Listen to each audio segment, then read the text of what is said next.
Hey guys, it's General Gaming back for another video. Today's video is going to be a little different. It's something I've never done before, mostly because I didn't have the editing software until recently. Moving on, this video is going to be a countdown.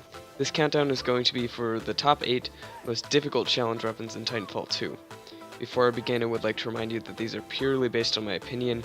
These are not factual at all. So if you have your own opinion on what you think are the most difficult challenge weapons, that's fine. These are just my own opinion. Also, I should briefly mention that this list is in no particular order. Now let's get started. So coming in at number 8, we have the EPG. I would mostly consider this a difficult weapon because of the fact that it's only an instant kill with a direct impact. Other than that, it's a pretty easy gun to use. Just be careful not to hurt yourself with it, because the splash damage range is crazy. The most difficult part, in my opinion, comes with correct positioning, as in getting yourself in a good position to where the EPG would have a better chance of winning the fight. On top of all this, the slow movement speed of the shots will require you to compensate for enemy movement.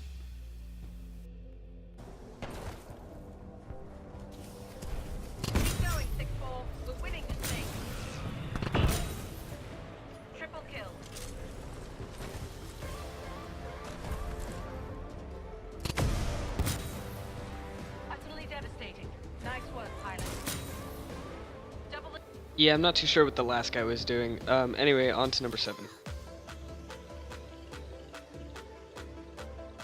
As you probably know, the first new pilot weapon to be added to the game after launch was the WINGMAN Elite.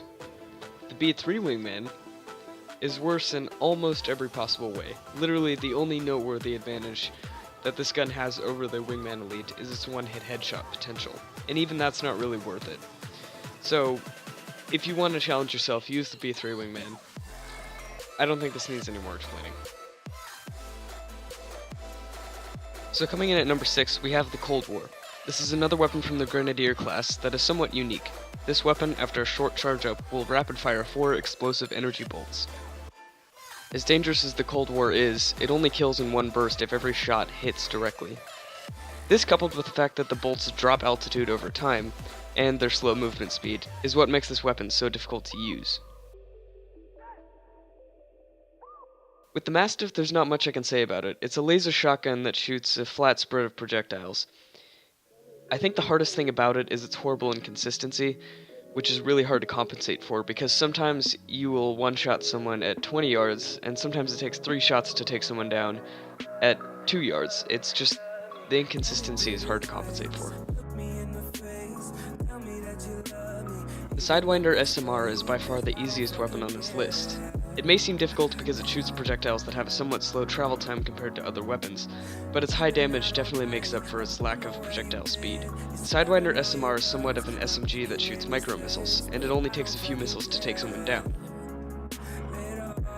The WINGMAN Elite, as previously mentioned, is a variant of the B3 WINGMAN that's better in almost every possible way than its counterpart. Its hip-fire accuracy is 100% accurate.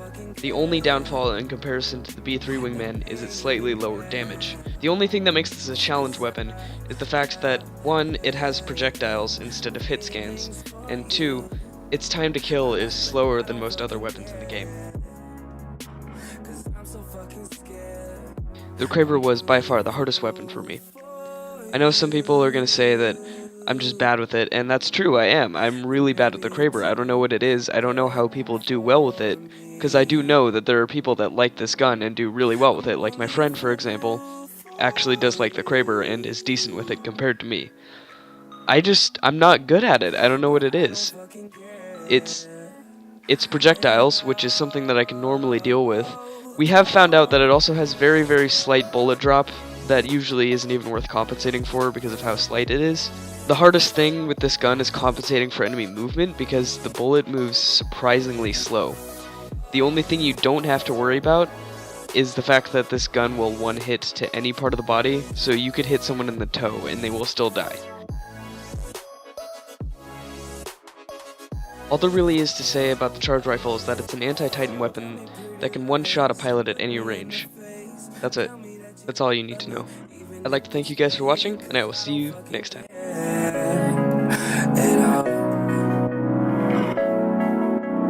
You've been been out all night, I don't know where you been. You're slurring on your words, slurring on your words. Not making any sense, but I don't fucking care.